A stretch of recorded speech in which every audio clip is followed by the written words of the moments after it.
Hello to everybody. Thank you for joining. My name is Sergio Verdugo. I am the Deputy Secretary General of ICONES, the International Society of Public Law. On behalf of the co-presidents of the Society, Lorenzo Cassini and Rosalind Dixon, I would like to welcome you to this ICONES live event in which we will be discussing Hélène Landemore's book entitled Open Democracy, Reinventing Popular Rule for the 21st Century. I would like to thank Mariana Velasco and Fred Samsale for organizing this event. Before we start, I would like to remind you that we are also inviting you to join our next ICONES live event, in which we will be discussing Reinhild's book on city, state, constitutionalism, and the megacity. This event will take place on May 20. Speakers will include Lorenzo Cassini, Vicky Jackson, Menaka Guruswabi, Marce de Visser, and Bianca Tawolari. Today's event will be moderated by Elizabeth Perham.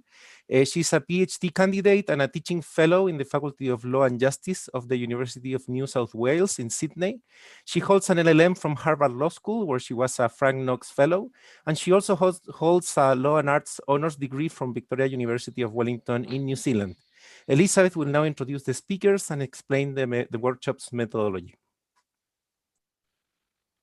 Thanks very much, Sergio, and good morning, good evening, and good night to everybody joining this book event. So we've got a great panel of discussants joining us from various places around the world to discuss the new book, Open Democracy. So we have Professor Roberto Gargarella, Professor Adrienne Stone, Professor Nadia Urbinati, Dr. Rachael Walsh, and Dr. Fred Felix at Samsale. And I'll give a proper introduction when I turn to each to speak. And we also, of course, have the author of the book we're discussing today, Hélène Landemore, with us. So in terms of housekeeping, I'm going to ask each discussant to present their thoughts on the book for up to 10 minutes. I'll do that in the order in which I've just introduced them. So Professor Gargarella, you'll be up first. I'll ask the discussants to keep quite strictly to time so that we can allow ample time for discussion with all the participants. And I'll give everybody a friendly reminder when they've reached 10 minutes. After we've heard from all 5 panel members, I'll then turn over to Professor Landemore to respond, and she'll have 10 to 12 minutes to do that. We should then have time for 20 or so minutes of participant questions and discussion. When we get to that point, and I'll remind you when we get there as well, you can ask questions in one of 2 ways. You can use the raise hand function on Zoom, or you can type your question into the chat box and I can pose it to the panel. And if you're doing that, let us know if your question's directed at a particular panel member. I just wanted to let everyone know as well that the panel part of this event has been recorded, but the Q&A is not recorded, so that we can have a more free-flowing discussion and people don't have to worry about being on a video afterwards. Before we get going, I'd like to encourage audience members to turn their videos on if they're in a position to do so, so that the panel can feel like they're speaking to an audience. But if you don't want to be in the recording, then don't do that, because you will be if you have your video on. But please, throughout the event, as always, make sure you've got your microphone muted when you're not speaking to minimize any disruption. And so now, with all that out of the way, I'll turn to the first panelist, Professor Roberto Gargarella, who's a professor of constitutional theory and political philosophy at the Universidad Torcuato de Tella in Buenos Aires, Argentina. Professor Gargarella. Thank you very much, and thanks for the privilege for being part of the panel, and congratulations to Hélène for this wonderful book. I want to present a sympathetic disagreement. Well, first, I would say that the book is, like the author, is elegant, is quiet and radical, and that's very important. I have with the book so many agreements. And I share also with the book and the authors many of theoretical obsessions, like with few other authors. I like in particular her epistemic approach, which is, I think, distinctive of her work. The way he approached the crisis of the representative system, which is also, I think, remarkable. Her defense of mini publics and autocracies, and the presentation of the Icelandic example, which is also, I think, is remarkable. His criticism of certain forms of participation, and particularly referendums, which I think is also very important. And it's not strange that we share so many obsessions and concerns and also ideas, because I think we studied and we have as reference the same people like Jon Elster and Nadia Urbinati, who is here, or Professor Bernard Manen. I only miss one important author, which I think it should have had an important place in the book, particularly for a book who want to be non-parochial, which is Carlos Nino. Carlos Nino is the author of a wonderful series of books on constitution, on deliberative democracy, particularly one published by Oxford, which is the Constitution of Deliberative Democracy, which I really recommend, I mean, for those who are concerned about the epistemic value of democracy. So let me make 4 quick points of this sympathetic disagreement. First, one point about theory. I know and I understand that the main theoretical work has been done in another book, which is Democratic Reason, and that's fine. I also understand that this, she presented this way, is an exercise of inductive political theory. That's also, I understand, and it's fine. But for me, it was a little disappointing to see that the theoretical part of the book is a little bit dispersed, and particularly, I mean, out of a concern for epistemic democracy. So I find a little reference, for example, for a theoretical ground of the book, which I think is behind the whole book, is in the background of the whole book. There is a slight reference in page 7. There is another slight reference to epistemic democracy, cognitive diversity in pages 36, 37 in chapter 2. And then it appears one paragraph of more robust development in chapter 7 when she's referring to the case of Ireland. But that is just one example of what I see as something problematic. So again, I understand, and I think it's important to try this inductive exercise. But as I don't know, Dworkin would have said, an inductive exercise without a raw theory is blind. So we need, I mean, to have a self-contained book in terms of theory, and that's, I think, is not there, and it's a pity, because I mean she has that theory, and so it would have been better to have the theoretical background presented at the introduction of the book.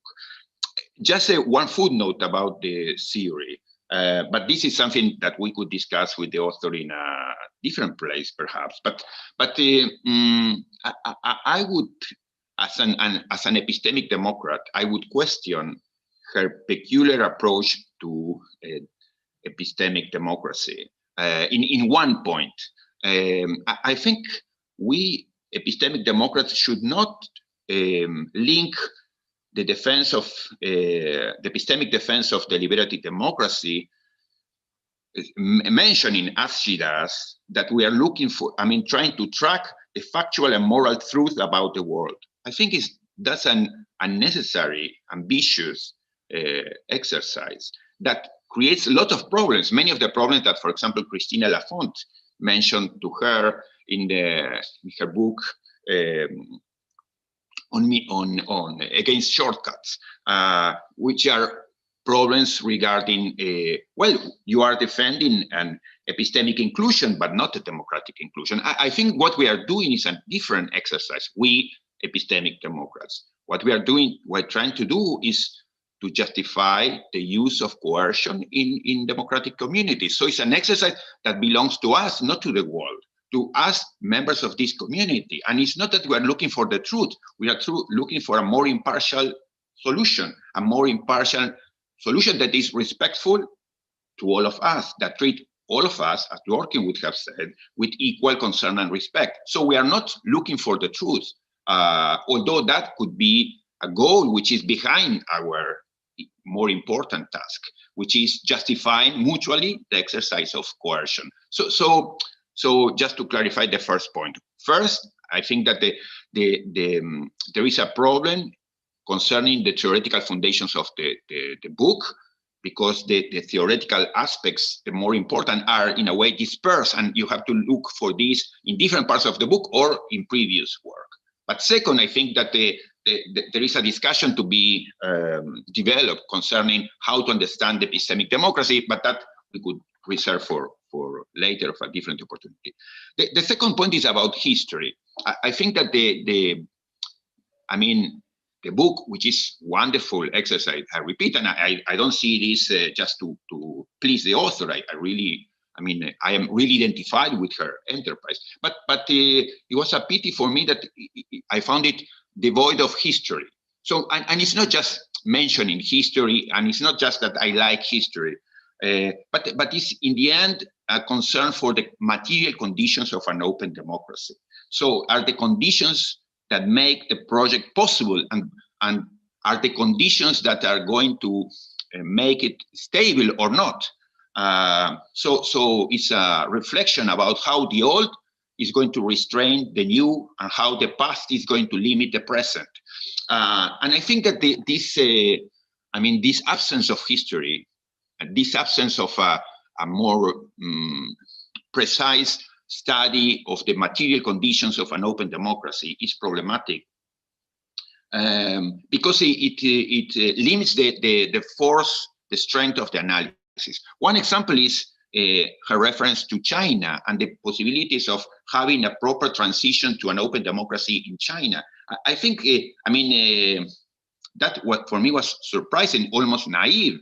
I mean, you have thousands of years of exclusion, oppression, and abuses, and it's not a matter of attitude. I mean, the decision to go for an open democracy is whether the material conditions are going to allow this or not. So think about the Eastern Europe after the fall of the Berlin Wall. It's not just, okay, now we go to democracy, now we go to a different world, now we do that. No, you have not only a culture of authoritarianism, but decades of exclusion and authoritarianism that make it very difficult to make the transition to a more open system. So in that sense, I think there is something problematic in the book. And I go to a third point, and I make only 4 points, which is parallel to the previous one, which is about the place of equality, and in the end, about the place of power in the book. So in general terms,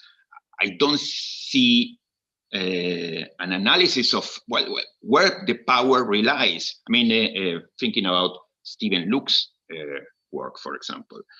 But the problem, I mean, you can see it illustrated in how the book examines the fundamental notion of equality. I know that the idea of equality plays a central role in Helene's reasoning and in Helene's defense of open democracy. That is very clear from the beginning. But the analysis of equality and the importance of equality for an open democracy does not appear properly examined in the book, and it doesn't appear as one of the 5 core principles of the open democracy. Then at the end of the book, 2 pages before the end of the book, it appears that equality is, I mean, it is placed as a fundamental principle of open democracy, but this appears 2 pages before the end of the book. It's very strange, given the fundamental place that always play the equality in Helene's view.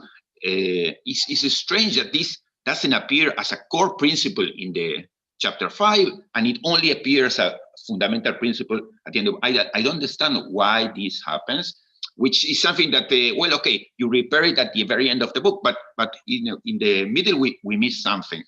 I would say the same regarding the principle of inclusion. I don't understand why it doesn't play a fundamental role in your 5 core principles, and why it is important but it's absent at the same time. So there is something there that for me would have been better if it had been clarified in the book. One additional note about equality. In terms of thinking about equality, I mean, the fair reference is about well, social rights. I mean, for us Latin Americans, well, I know the idea of social rights is important, but again, if we don't put it at the first place, the material conditions, social rights is nothing. And particularly social rights are going to be enforced or not by courts. Yes. So that's another footnote, the role of courts. I mean, you criticize courts, but at the same time, you keep them as a fundamental accountability institution in an open democracy. I would put a note there about what's the proper role of a court in an open democracy. A final point about motivations and civic virtue, but this, in a way, going in the same direction. Sometimes it's like an exercise of working in a neutral ground. And so, like in the case of China, it's like, well, I mean, from one day to another, we open the possibility, and now it's just a matter of attitude. Let's go for an open democracy. No, I mean, we have years of abuses, years of authoritarianism, years of apathy that was promoted by the same system. So a Republican theory would say, well, we need to cultivate, as Michael Sanders would say, we need to cultivate civic virtue. It's not that just in order to preserve privacy, private morality, in order to not affect people, like compromising them too many evenings, in order to respect them. Okay, now if you want to participate or not, no, we need to do something else, because we have decades of the system operating against political participation. So what are we going to do? This was the concerns of all Republicans. So in that sense, it's like you, Hélène, take the side of, necessarily the side of liberalism in this dispute between republicanism and liberalism. So I would say, no, we need something else. So just these were my 4 quick comments, but again, they are super sympathetic comments, because I am totally identified with the goals of the project, the content of the project, the ambition of the project. So with what Hélène is doing, and I'm very thankful for that. So thanks you, Hélène. Thanks, Professor Gargarella. Now we'll turn to Professor Adrian Stone, who's Redmond Barry Distinguished Professor at the University of Melbourne in Melbourne, Australia. Professor Stone. Terrific. Can you hear me? Yep, you can hear me. Good. All right. Well, look, let me start by recording my deep admiration for the book. It presents a really big and provocative idea that's a constructive response to an urgent problem. And it has really been thoroughly, carefully, and imaginatively elaborated. So the book is long, and the subject matter deserves it. And if you've not yet read it, I truly commend it to you. It's most certainly worth your time. One of the things that I particularly appreciated about it was that its attentiveness to basic concepts, so that the book presents with absolute pellucidity the foundational ideas of representation, notions of democracy, what is democratic and undemocratic, legitimate and illegitimate, and of course introduces us to the idea of democraticity. And it's an incredibly important contribution at the early part of the book, because precisely because these are so well elaborated, it allows us to see the ways in which these values, representation principally among them, are in fact not especially well served by electoral democracy, and allows us to see how autocratic representation, self-selected representation themselves are forms of representation. So it allows the book to mount a very effective challenge to received wisdoms about the very idea of representativeness and the equation of representative democracy with electoral representation. So like Professor Gargarella, I'm really speaking in appreciation of the book. So what to say about this very ambitious and impressively realized work, especially from the perspective of comparative constitutional law and studies? Well, one is the way that it clears the way for a lot more work to be done on constitutional arrangements for democratic government. And I hope that open democracy will be a spur for much more and more detailed work. And so what follows are 2 comments that might be productive to pursue in the course of developing work of this kind. Now, I'm conscious that this seems like an unfair demand to make. I've already told you that the book is long and weighty, and Professor Gargarella has also really suggested that it needed maybe more history in it at the beginning, and I'm suggesting it needs more detailed institutional elaboration at the end. But to be clear, I really am just looking forward to seeing how work of this kind might be done by Professor Landemore or by other people. So the first thing that I think, the first really fruitful line of inquiry coming out of this book would be to develop a really bigger and more detailed institutional picture of what open democracy, with which I'm very sympathetic, means for those parts of our constitutional systems that are not now typically elected. So it's clear we want a replacement of elected bodies with bodies that are representative in other ways, but I'm not clear how other institutions fit into this scheme. Now, I assume that in some form, and sometimes it's explicit in the book, that institutions of the executive, the judiciary, integrity institutions, independent regulators, etc., remain in place, but I'm not yet clear on how they might relate to open democracy institutions. I think a fuller working out of this will no doubt present many problems, of course, but it may actually strengthen the case for open democracy further. And to illustrate, I want to turn to what I found to be one of the most arresting parts of the book, which is there's a discussion of accountability that starts on about page 98 that I really found arresting and enjoyed. Now, the argument of the book, or the argument that the book addresses at this point, is the argument that by removing elections, you remove accountability, because we don't get that chance to kind of throw out our governments and replace them with others in response to the failures, their disappointments, their failure to follow through on what they promised up, or their incompetence. Now, characteristically, the argument is clear about the concept of accountability. At minimum, what is required is the relationship between rulers and the ruled that ensures that the rulers are bound to give a proper account of their actions. But also, and I think this is right, it typically includes calls for sanctions, prevention of corruption and bad behaviour, and promotion of good behaviour. Now, there are three very interesting points in the book made about this argument that elections are an essential accountability mechanism. One is to argue that random selection and rotation are themselves accountability mechanisms. And I very much enjoyed the discussion of Athens here. Another is to challenge the view that elections in any event are good accountability mechanisms. But the most provocative point on the last page, about 103 over about 104, suggests that it might actually be that there's a trade-off between accountability and democracy, or at least democraticity. And so that it might be necessary to decide, we shouldn't fetishize accountability necessarily, rank it above more fundamental democratic bodies, but there might be necessary to consider whether we trade off accountability for democracy. Now, I'm not sure whether a trade of that nature would be wise, but I think actually if its effects were undertaken, that if it was undertaken, its effects actually might be much smaller than the first reading of this idea indicates. So I think it's important to see that in relation to some of what is cast as accountability by the book, namely and most especially the prevention of corruption, the promotion of good behaviour, I think is not well conceived as achieved either by elections, nor by, at least insofar as I understand them, the mechanisms of open democracy like mini publics. Accountability of some behaviour requires really detailed assessment of government actions, practices and behaviour that requires the detailed skill of assessment, analysis, auditing and dispute resolution. Now, it seems to me that there's a compelling case for the continuance of bodies serving to promote integrity, but requiring there's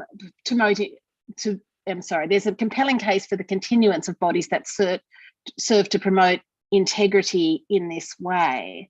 Now, I'm not entirely clear what open democracy entails for these institutions. On my reading, and do correct me if I've misunderstood, these institutions are not themselves institutions of open democracy, but nor are they inconsistent with it necessarily. And so they could coexist with the new kinds of institutions that the book proposes, just as they do in current electoral democracy. So if I'm right, I actually think it counts in favour of open democracy, that it need not disturb completely these accountabilities mechanisms. It needs only disturb those implemented through electoral politics and those seen, compellingly argued to be, fairly weak accountability institutions. In fact, open democracy might plausibly improve the performance of some accountability institutions. For example, inertia and blind spots in legislative performance has long put pressure on judiciaries to find ways to respond. And one of the central obsessions of constitutional theory, pursued for decades, at least in many places, has been the explanation of and justification for this role. And courts have obvious institutional limitations in their capacity to respond to these, and there's lots of imaginative work being done and still being done on how to reconceive the judicial role. I'm thinking Aileen Kavanagh's recent work on collaborative constitutionalism and Rosalind Dixon's work on responsive judicial review. And while I appreciate the wrestling with that difficult problem that's been done, I found myself imagining that with better representative institutions, what I take to be the distortion of the role of some accountability institutions, courts especially, to make up for the failures of representation might be relieved. And these institutions would then be relieved of the need to respond to legislative failure produced by blind spots and inertia, and resume more fully, more effectively, and critically, I think, with greater legitimacy, a true accountability role. So one intriguing possibility is to explore how open democracy improves functioning not just of our representative institutions, but of our non-representative ones as well. Lizzie, do I have a minute? 1 minute to go. So I'm asking for a more detailed institutional map. I also want to suggest that open democracy mechanisms might be deployed in limited ways in response to particular failures as well, particularly if we sort of accept that perhaps there's going to be a gradual move towards open democracy at best. And it occurs to me reading this book in Australia that there's an especially strong case for the use of open democracies mechanisms in societies like my own where there are plural claims to sovereignty. So I'm thinking here of the claims of Indigenous peoples whose sovereign power over countries like mine was never ceded but never recognised. In these cases, we're not dealing with minorities in a straightforward sense, and the usual mechanisms of minority protection are inadequate to the task of recognising their prior sovereignty. So this needs further work, but my strong intuition is that open democracy institutions deployed within these communities, mini publics, for example, drawn from Indigenous populations, may respond much better to what I take to be the pressing claims of these peoples for proper constitutional recognition. And with that, I'll conclude by saying that perhaps the greatest joy of this book in this really difficult time for a democracy is to just see that we're not out of ideas about how we might respond to what's been a tremendously difficult era. Thank you. Thank you, Professor Stone. It's just occurred to me that my writing is in mirror. Now we'll turn to Professor Nadia Urbinati, who's the Kyriakos Sakopoulos Professor of Political Theory at Columbia University in New York, USA. Professor Urbinati. Thank you so much for having me here to discuss this wonderful book. It's really, it was a joy for me to read this book, to disagree with this book, and to learn a lot from it. I thus consider this book a very important contribution in this context, so-called of crisis of democracy. It is a book within the context of this genre called the crisis of democracy. Now, what is the crisis? I really don't know, because democracy is permanently into a crisis, and it is a fantastic way of dealing with crisis and producing crisis, since it is a system that lives out of critical revisions, discussions, and changes. So presumably there is a crisis here because there is a crisis of a specific kind of democracy. And the specific kind of democracy that this book criticizes and thus proposes an alternative vision is what we may say, generally speaking, a party-based democracy based on the parliament and thus on election. So this three moments, this triangulation, election, parties, parliaments, is the real object of critical analysis of this book, in relation to which the book presents an alternative vision and actually a kind of engineering institutions, more in the institutions procedures and technical way of making decisions and discussion and deliberations in order to revitalize a different road to democracy, not the road through election, but the road through another forms of representation that has to do with the councils, assemblies of people gathered according to not electoral selection, but through a random system of, division of labor in making kinds of decisions at the local level or the city level, I suppose, and lottery. Lottery is crucial because it is traditionally, we know, there is a long tradition of in political theory that considers election as a betrayal of democracy, which since the ancient time chose sortition when democracy had to select a specific body separated from the body of the demos. So this does a major contribution in a non-parliamentary electoral representative democracy. Even if she presents election inside sometimes, even if there is a reference to parliament, the entire structure doesn't go along with that method or that system called representative parliamentary system. And it is an interesting approach that, it makes us think that perhaps a parliamentary democracy is a transitory moment in the evolution of parliamentary democracy. I would have liked seen discussing, criticizing this sense, an author that is not mentioned here, who he is Hans Kelsen, perhaps the greatest theorist of parliamentary democracy and the greatest theory of electoral system, answering to another critic of parliamentary democracy in his time. He was writing in the 1920s, that is Carl Schmitt. Carl Schmitt was a huge critic of parliamentary democracy, and from the right. There have been also critics of parliamentary democracy from the left. Think about the extra-parliamentary movements of participation in the 60s and the 70s, or the participatory tradition. But this project, this book, is neither right nor left. It's a kind of technical presentation of the problems connected to parliamentary democracy, in relation to which she proposed an alternative. Good. This is the book. Now, the question I would have, I'd like to be very quick. I don't want to abuse of my time. I had these problems or questions practically. First of all, lottery. Lottery would eliminate the problem of partisan division. Of course, as we know, election, party, parliament, they imply a conception of politics as conflict, competition among or between different conceptions of how a good society should be. This is called ideology, and this is called partisanship. This book wants to propose a solution or a vision of democracy or a script of democracy from which partisanship, partisan divisions are eliminated. If there are divisions, it is because we make some mistakes and we can amend mistakes through more knowledge. This is Rousseau, an epistemic conception, not a conflict-based conception. Now, and this is because of lottery, no?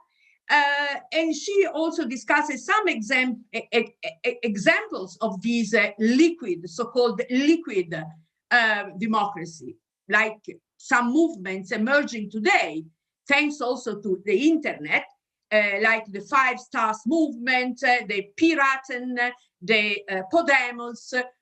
But these groups, particularly, I know very well the 5 Stars movement. I know them from the start. They propose themselves as anti-parliamentary, anti-electoral, anti-party. And they end up being much more elitist, much more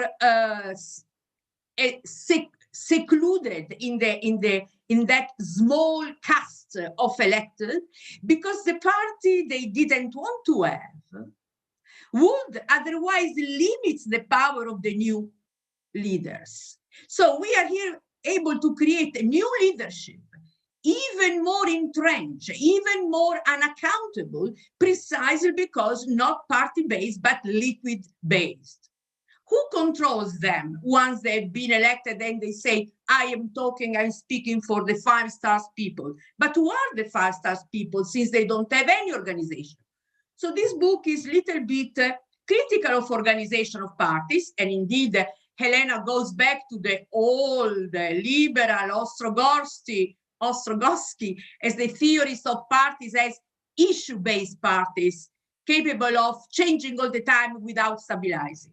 So, but without stabilizing, it may mean that you create an elite that is even more entrenched, even more unaccountable. This is what we have with these so-called non-party parties, like the 5 stars. The Piraten are disappearing. Podemos is becoming a party. I think there is a very good book on that. It's Paulo Gerbaudo wrote this book on digital parties, and it shows that these new parties, liquid parties, are even more elitist, even more plebiscitary-based and personalistic-based. The other question, very radical in my view, this book presents. I don't know how you, Hélène, are conscious of that, but it's a truly radical book because it destroys, it demolishes the idea of sovereign state completely. There is no sovereign states here because there is no hierarchy in bureaucracy, no hierarchy within the state. There is no Weberian institutional organization of enforcing decision makers and thus the state. So we have, I imagine from above, like, you know, from the ocean, seeing this island called open democracy, and I imagine it as a federalization of local assemblies, federalizations of autocratic groups, federalizations of councils, without any center called the state or the sovereign. So it is a radical anti-sovereignist book, in some sense. I don't know whether you are with me on that or not, but that is what I read, the way in which I read. I'd like to conclude with 3 small or not questions.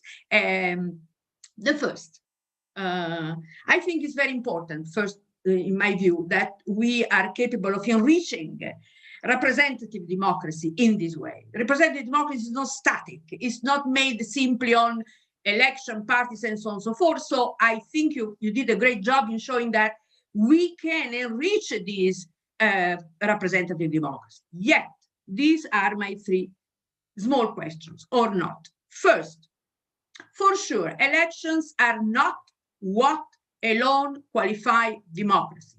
For sure, we are agreed. We're on the same track here. Yet, they are a threshold. They are a threshold that we recognize immediately when a regime is changed or not. So when we saw on January the 6th, Trump pressing against the verdict of election, we recognize immediately there is to democracy. So elections are there to show that.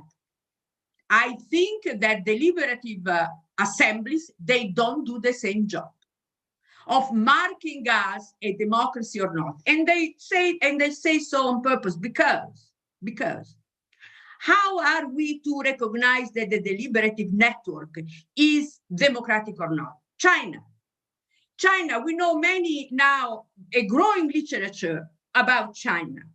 Boagang He wrote recently several articles, and it shows that there is a growing of deliberation, lottery, assemblies, mini publics everywhere in China, locally. And this is a fabulous way of preserving the authoritarian system because it's a way of solving problems in order to eliminate problems.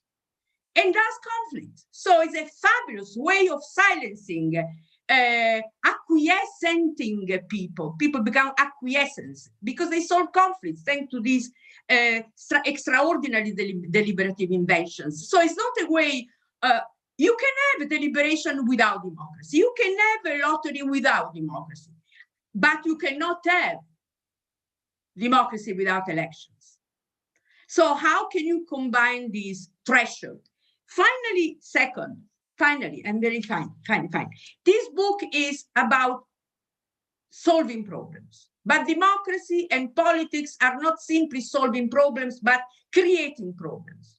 So how can we decide that A is a problem to discuss in the assembly instead of B? Who decides that this issue is a problem for a community?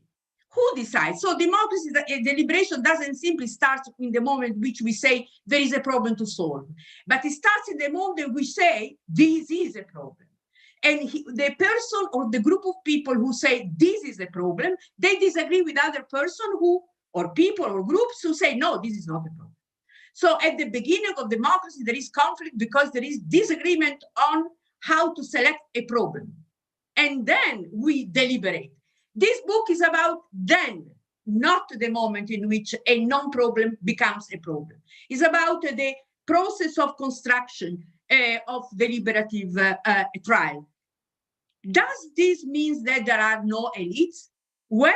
Who are the author, the great protagonists of this network of deliberative trials?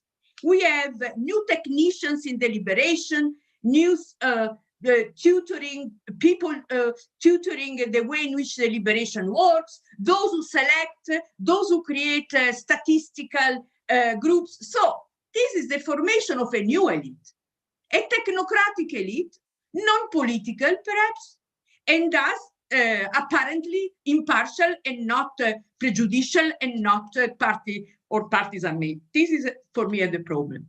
Because, and I conclude, this book goes back very frequently to Athens. Well. Let's go to Athens. Now, the word participate means two things. This is Latin, doesn't matter, but then I go to Athens. I want simply to make an introduction to Athens.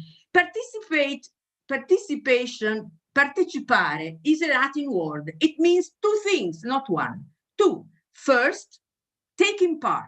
That is, not to be indifferent. Taking part. And second, siding with a part. Participate means two things together. It means that when we participate, we are not floating in the air, but we are somewhere, always, either for or against, either with or without. Thus, participation implies a form of partisan assumption. And then I come to Athens. When Solon, Professor Urbinati. I finish. Can we come back to Athens? I finish. When Solon liberated his citizens, he was very upset to see that after the liberation, after democracy, they went home taking care of their business. And thus, he called them upon to go to the assembly and side pro and against and never remain neutral and indifferent. So how democracy can be disassociated from these siding with or without and siding for or against. Thank you. Sorry, I was too late. Too long. No, sorry to interrupt. I just want to make sure we have enough time to get through everybody. Thank you very much for your remarks, Professor Urbinati. Now turning to Dr. Rachael Walsh, who's an assistant professor in law at Trinity College, Dublin in Ireland. Dr. Walsh. Thanks very much, Elizabeth. I hope you can all hear me okay. And good afternoon from Dublin. And thanks everybody for the opportunity to engage with Helene's really fascinating book and to discuss it in such a multidisciplinary context is really helpful for me anyway. So the book struck me as one that was multi-layered in, for me, the truest and best sense, in that it had overarching broad principles that could be taken away and considered in different contexts, but also concrete proposals that can guide practical endeavors and give us lots to debate and talk about it. So in these brief comments, I want to kind of consider an aspect of the book from both of those levels. And I'm doing so from the perspective of a constitutional lawyer, not a political theorist. And I suppose one with a practical perspective on this issue, in that I worked as constitutional law advisor to the Irish Citizens Assembly when we were looking at the abortion issue. So that probably colours some of my practical focus in these comments. So beginning with the general, Hélène offers, a really great starting point, which is to emphasize openness and accessibility as basic goals in how we move forward in developing our systems. And she suggests that any opening up rather than further closure of our existing institutions should be and would be for her received as an improvement. And I just found that particularly when we think about how constitutional law and scholarship looks at and receives deliberative democracy research to be a really important and valuable starting point insofar as Hélène frames these goals around openness and accessibility as incremental goals. Because certainly from my perspective, perhaps guided by, and I tar myself with this brush, the natural inclinations of law as a training, there is perhaps a tendency when constitutional scholarship looks at deliberative democracy innovations and innovations around openness to focus on the micro and to instantly move towards potentially weaknesses and deficiencies in assessing the impact of these kind of innovations on constitutional systems. So for me, this emphasis on considering the impact of these developments incrementally and over time and within a system as a whole, rather than necessarily always considering them in isolation, analysing them and picking them apart in isolation, was a really important corrective for my own thinking, and a reminder not to necessarily expect a single institution at one moment in time to achieve all of deliberation's goals at once, but rather to keep the macro in view and to assess effectiveness and legitimacy, bearing in mind an incremental approach rather than an all at once isolated assessment.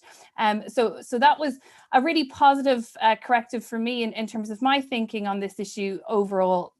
Having said that, I'm immediately going to jump to the micro and tar myself with that brush by looking at some of Hélène's really interesting proposals around the open mini public, which, as she puts it, is the central institutional feature of open democracy as she presents it. And really the issue that I was most interested in and maybe had some more questions about on this was around representativeness and the connection between representativeness and legitimacy when we look at deliberative mini publics within democratic systems, and a particular interest for me in terms of their interaction with constitutional processes. So Hélène, I think, rightly identifies selection methods as very much key to and essential to the legitimacy of any system of autocratic representation. And as I saw it in chapter 2, identified random selection with stratified random sampling as the means of ensuring that the makeup of a mini public would be, insofar as possible, representative of the wider community that it is addressing the problems of. But Hélène identifies herself in chapter 2 significant representation deficits and problems that can emerge due to, for example, the inherently self-selective nature of these kinds of institutions. So Hélène flags in chapter 2 the possibility that compulsory participation might be necessary to ensure the legitimacy and effectiveness of these kinds of institutions. And I just wondered whether that approach, while I can see potentially the need for it, might cut against some of, or at least the spirit of, some of the broader principles, the broader institutional principles that Hélène articulates, flowing from the idea of open democracy throughout other parts of the book. So I was interested to maybe hear a little bit more about that. My second query on representativeness was around the question of attitudinal representativeness and its importance from a legitimacy perspective. So I suppose if one of our hopes is that the use of institutions like the Open Mini Public will allow us to ensure better access for the public to decision making that affects them, and through that a better process for will formation within our democratic systems, it strikes me that attitudinal representativeness, as well as the classic demographic representativeness that Hélène touches on, is an important consideration. And Hélène doesn't touch on this directly in the book, but I suppose I was trying to think through and tease out, what might the response be to that challenge from a legitimacy perspective around attitudinal representativeness. So I wondered whether perhaps the fact that Hélène envisages the core mini public as being, if you like, nested within a wider network of mini publics responds perhaps somewhat to that representativeness concern, in that it creates more points of contact, if you like, with the wider community. Equally, whether those general principles around openness in terms of the use of digital technology, etc., to allow the wider public access to the mini public provide a response here. But I suppose I do have a concern that representativeness, while never capable of being perfectly achieved in these kinds of institutions, is a fundamental goal to be prioritized in their structuring, so as to ensure the greatest degree of legitimacy possible for them within the democratic system. And I worried a little bit about the lack of engagement with attitudinal representativeness as an important facet of that broader legitimacy question around delegating power to institutions like open mini publics in the wholesale way envisaged in the book.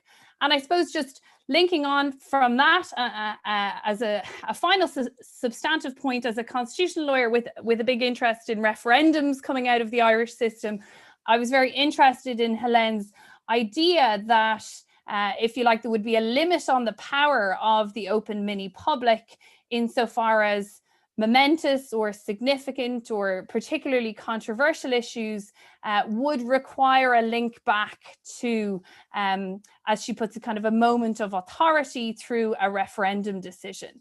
And I had some questions about how that would work, insofar as I was wondering whether it is the mini public itself that will determine when that threshold for a referendum is reached, or whether Hélène envisages some kind of an external check on decision making around that. And I suppose, coming from a jurisdiction where maybe I'm biased here, but we're somewhat at that sweet spot between referendums being and constitutional amendments being impossible on the one hand or overused on the other hand, I wonder about a risk that the referendum check, as you have it in the theory, might either be underused, resulting in an over consolidation of power within the open mini public on the one hand, or could be overused through an abundance of caution and a discomfort with power on momentous issues on the other hand, resulting in the risk of referendum fatigue, or indeed a difficulty in engaging the wider public on these important issues that ordinarily would be the topic of lively and ongoing debate within the broader community. So a concern there about whether maybe the macro debate would be impoverished somewhat on these major issues by the structure as it's presented. But as I said, I found the book just really fascinating, and as somebody who is trying to engage with these issues from the land of constitutional law and connect with what are such very stimulating arguments and discussions in political theory, I really found it a fascinating spark for reflection, and hopefully something that will encourage more of these multidisciplinary conversations on these issues as we move on. So thank you very much, Hélène, and thanks to everybody here today. Thank you, Dr. Walsh. And finally, we'll turn to Felix Samsale, who's a pre-doctoral research fellow at the Center for Global Constitutionalism at the WZB Berlin Social Science Center in Berlin, Germany. Thank you, Fred. Thank you, Elizabeth. And I want to join the praise for the book here. I thought that it was extremely illuminating, and I thought that it challenged my thinking about democracy greatly at many points. I have a lot of praise for the book. Given that the time is really limited, I'm going to focus on the criticism that I have, or the questions that I have, and I would like to focus on 2 points. The first one revolves around what has been mentioned already, the point that Hélène makes about democraticity. I think that this is a very, very interesting point that does not receive enough attention in democratic theory with regard to the conceptual potential that it has. It points us to the democratic potential of non-electoral forms of democratic representation, and questions what one could say is the transactional paradigm in democratic theory. So that the fact that people vote or decide in referendum is the most important way how democratic credentials, what has democratic credentials. And I think that this is very illuminating, especially in our modern complex societies. And I can only applaud Hélène for making this point. Now, Hélène uses democraticity to convince us of her proposal that revolves around these many publics that she suggests. And I think that I'm a bit, I'm a bit simplifying here, because she also mentions other forms, and I think that she succeeds in many ways, in the way that that her core aim is that she wants to extend the group of people who can be part of making democratic decisions. So it is more equal, and it is more inclusive in some sense. Now, one worry that I have, and what kept me thinking, is that this also comes at a cost, and the cost is that unlike elections, where people can be representatives and can vote in elections, in Hélène's suggestion, people can only be part of these mini publics and self-select them. That's the one that I leave out for a moment. But they can't vote. So that takes away one part of being part of a democratic decision process that is an active form of being part of the democratic process. And now, one thing, and I think this is how it is described in the book, is that, of course, the idea is that in an electoral system that only happens every year, every few years, and that's not a lot of influence on the democratic process. But if we consider that some countries, federal states, and have elections on different levels, then these elections happen more frequently, and it's simply not the case that on a municipal level, the kind of decisions that are taken affect people's lives in no way. I mean, these are decisions that can have quite an impact on people's lives. So I was wondering that whether, if we take that away, there's a certain form of participation that is lost for people. And the question is, how we weigh these 2 points. So that's one aspect. Another point that I made on the go is that I thought that what is missing in the book is a discussion of states that are divided into different levels. And I think it's peculiar that the 2 main examples that are discussed are France and Iceland. And there's no longer discussion of the United States, although it is mentioned, or Germany in that regard. And I wonder whether there's some, whether there's some potential, because Hélène is conscious of the point that rotation and small publics are an important point of expanding access to these decisions. Now, I already mentioned that self-selection is one aspect that is also mentioned, and I was wondering a bit, how self-selection connects to the mini publics.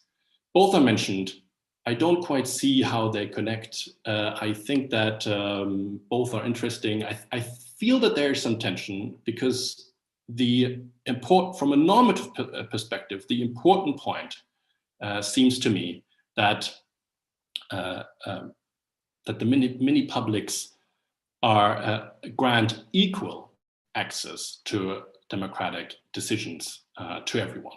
So I think that this is the core point that that is there, and self-selection somehow puts that into question. And I wonder what the view is on that. In some sense, there is also an aspect that is understandable, that makes this self-selection aspect understandable, and that's a point that Hélène makes at some point, I think, in the context of direct democracy, and there she stresses that it is important that within the deliberation process, people have the possibility of forming groups and developing their positions, and that if we devoid the political process of that, there's something that is lost. Now, this brings me to an aspect that she makes in support of the mini publics, that is that electoral forms of democracy have the problem that they're infected by the vices of political power. Now, the vices of political power means that people have different abilities, and they cheat on each other, and this leads to an unequal form of the distribution of political power, which should flow freely within the body politic, according to Hélène. Now, and it's true that autocratic representation gets away with that, because whether you have a say in politics is determined by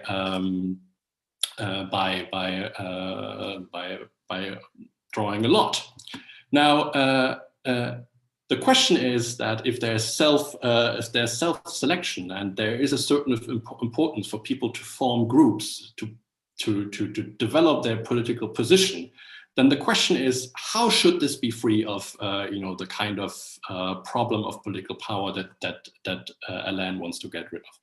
Don't we bring that back into the game by saying that these things are important and we need them? And is it I mean, it is true that power is not part of the selection process, but is it really the case that the mini publics are going to be free of power? I'm not quite sure, and I think that the book provides an example. The example in the French, when Adrian discusses the conventions, that there are aspects of power that pop up. So the question is, how superior is her proposal in that regard? And my second point is focused on popular rule, and I'm going to, I think I need to be a bit quicker on this one. Popular rule pops up at different points in the book. It's not one of the things that that Hélène focuses on in her argument, but I think it has some importance. And I want to stress that although popular rule is very important in theoretical and practical debates connected to the idea of rule by the people, popular rule, popular sovereignty, but in some sense, I think that when we debate societies that are complex, that are plural, in which people disagree, I wonder whether the concept suggests a certain kind of homogeneity that simply is not there. So I wonder what work an understanding of popular rule can do, given reasonable disagreement among free and equals. And I do think that this is going to challenge some of the arguments around legitimacy that are made in the book, and in which majority decisions play a huge role. And I want to echo the point that Rachael made in her comment. It's not clear to me what work the referenda do, and I'm wondering, and this is the final point that I make, what your I would be interested to hear a bit more what Hélène thinks about the problem of reasonable disagreement among individuals, and whether and how her proposal can accommodate that problem. And with that, I finish. Thank you very much. It was a very, very interesting read. Thanks very much, Fred. Okay, so there's lots of food for thought there for sure. So Professor Landemore, I'll turn to you now for 10 to 12 minutes of response. I didn't properly introduce you before, apart from being the author of the book. You are an associate professor of political science at Yale University. Yes, as I said, 10 to 12 minutes to respond. Thank you. So first of all, thank you to all the panelists for reading the book with such generosity and taking the time to write comments. And I'm really delighted. It's actually, I think, the second time only that I get such a thorough, sort of very pluridisciplinary feedback on the book, and it's really interesting, including in the ways that I think the book is perhaps misread in some respects. But I am really happy to get a chance to clarify. I think perhaps it's interesting how when you write a book, you think you have a structure and that it's crystal clear to everyone, but obviously it's not. And so I take responsibility for some of the what I think are misreadings. But let me clarify. So I'll take the comments in order, though I think I'll try to synthesize some of the answer, because some people had similar points. So Professor Gargarella, I agree so much with your views generally, and I am with you on many of the points you made, including my overlooking of Carlos Neo's work. There's only so many authors we can cover, but definitely this is one of the deliberative / epistemic Democrats that shaped my thinking, and actually that I didn't make much use of, but did cite in my previous book. But I have to say, I think you're looking for things in that book that I never meant to be there. This book was never meant to be an argument for democracy. So the theory you're calling for is indeed in my first book, Democratic Reason. And I try to minimize allusions to that previous argument, precisely because I didn't want the reader to have to endorse the epistemic argument, to accept it. I wanted a skeptic of the epistemic approach to be on board no matter what. Basically, I just wanted to start from the premises that democracy is a valuable regime, and that it means equality and inclusion of all affected interests, more or less.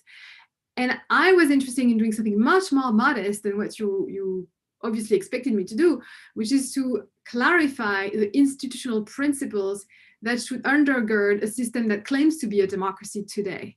So it's a much less, perhaps the title is misleading. Perhaps I should have called it, I should have called the book something slightly less general than, reinventing popular rule for the 21st century. I think that also speaks to some of you who are calling for more institutional detail and precision. But I really was interested in doing something closer to what Bernard Manin and to a degree Nadia Urbinati did in their previous work, which is to identify core institutional principles of this regime form we call democracy. If we take seriously the idea that all in it are equal and included, and there's something we call ruled by the people. So I think that was the idea. So those 5 principles are participation rights, deliberation, the majoritarian principle, democratic representation, and transparency. In fact, the book is mostly about democratic representation, and my sort of new understanding of it, my broadening of it to include categories such as autocratic representation and self-selected representation and even liquid representation. And in fact, my making of the fact that I'm making electoral representation somewhat superfluous. It could be integrated to an open democracy, but it need not be part of it. So that allows me to answer Nadia when she says that elections are a threshold for democracy. That's not my view. That's where I think I'm more radical than you think. I don't think elections of representatives to represent us is a necessary part of democracy.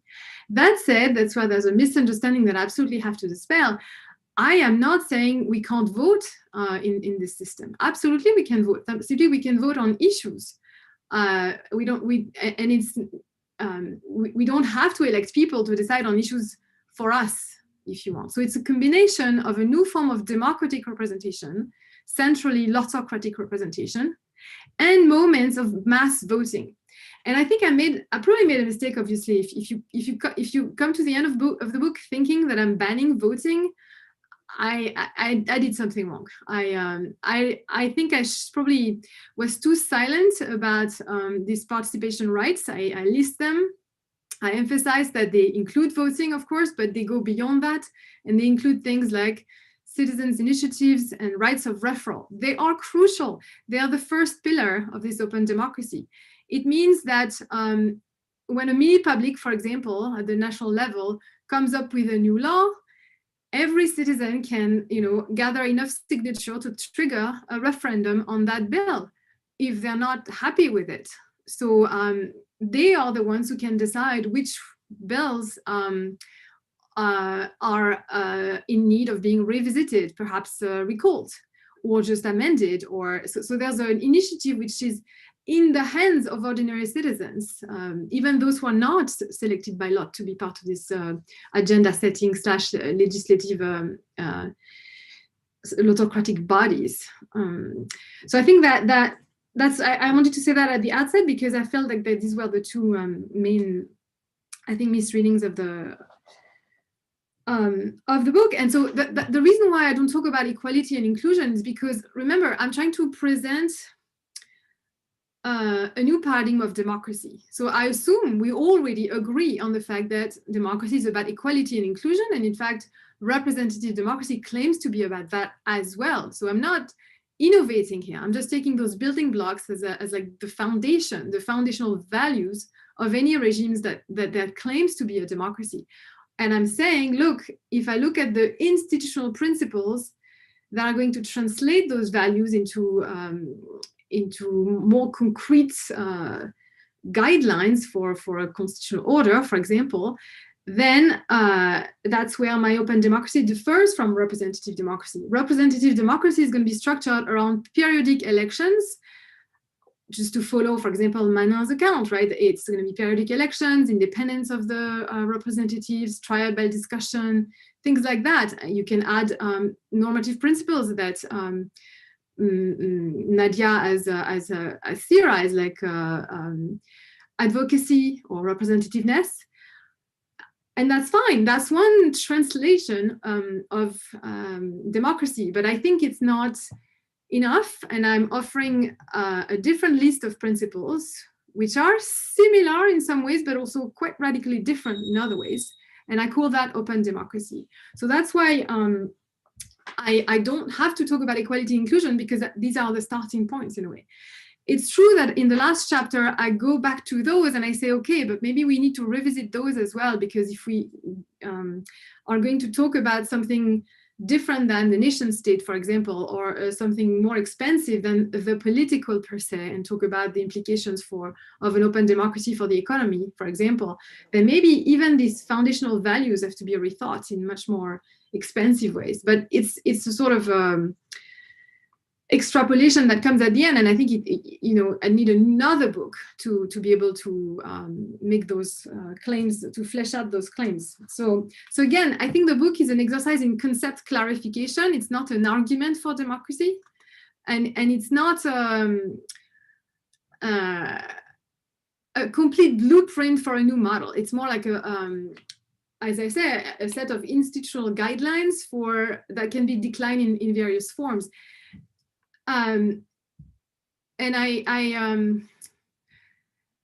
think the reason why it can't be fleshed out more is that to a degree, there is no such thing as an open democracy today. And so, there's going to need to be a lot more experimentation to be able to say more about the sort of best translation of those principles. But I very much enjoyed the suggestions I got so far about, how could that be inserted in an existing judicial order. And it's true that the book is mostly focused on the legislative power, because for me, that's sort of defining power of a democracy. And that's the one that we've misunderstood the most, in fact. If indeed electoral selection is aristocratic or oligarchic based on a principle of distinction, it's not the vice of power. I think power is going to be present in an open democracy, of course. It's the principle of distinction, the problem, the fact of unequal distribution of power that is premised on and conducive to. So that's what I want to try to correct. So let me take back. Can I take a few more minutes? I feel like I am not going to do justice to all the comments, but the role of courts. Again, because I'm focusing so much on the legislative power, I don't have much to say about courts or even the executive power. To me, these powers need to be in the service and of the legislative power to some degree. So I don't see the. I don't want this to be a hybrid regime or a regime of necessarily equal distribution of forces on those sort of three branches. And that means that the Supreme Court shouldn't have the final say. I would much prefer a system in which ultimately there's a system of appeal where the people can, again, through a right of referral, question a Supreme Court's decisions, like say Citizens United in the US or some other decision, because I don't think judges should have the ultimate final say in an authentic democracy. There should be some kind of feedback loop that brings it all back to the people's power, if you want. Similarly, the executive, I think that maybe elections are still needed for the appointment of an executive. That's perhaps something that is still worth keeping in a system, because the benefits of sortition do not apply to the selection of a single individual. It's very risky. Although elections are very risky too, it turns out, but sortition is meant to apply to large numbers, right? Not to just one person. But you could envisage an executive of 9 people or 12 people to sort of distribute the responsibility across several personalities, instead of sort of creating this quasi-monarchical figure that I think corrupts the spirit of a democracy. Okay, unfortunately, I don't have time to do justice to all these comments. I'm not sure about the Nadia's comment about the radical implication in terms of the rejection of sovereignty. I mean, it's possible that ultimately I feel quite sympathetic towards what the sort of utopian ideal you described, but I don't think it's in the book. I don't think I have arguments, or I'm committed to that vision yet. But maybe you're anticipating where my thinking is going to take me next. I'll stop here. I'm very sorry that I couldn't do justice to all the comments. Thank you so much.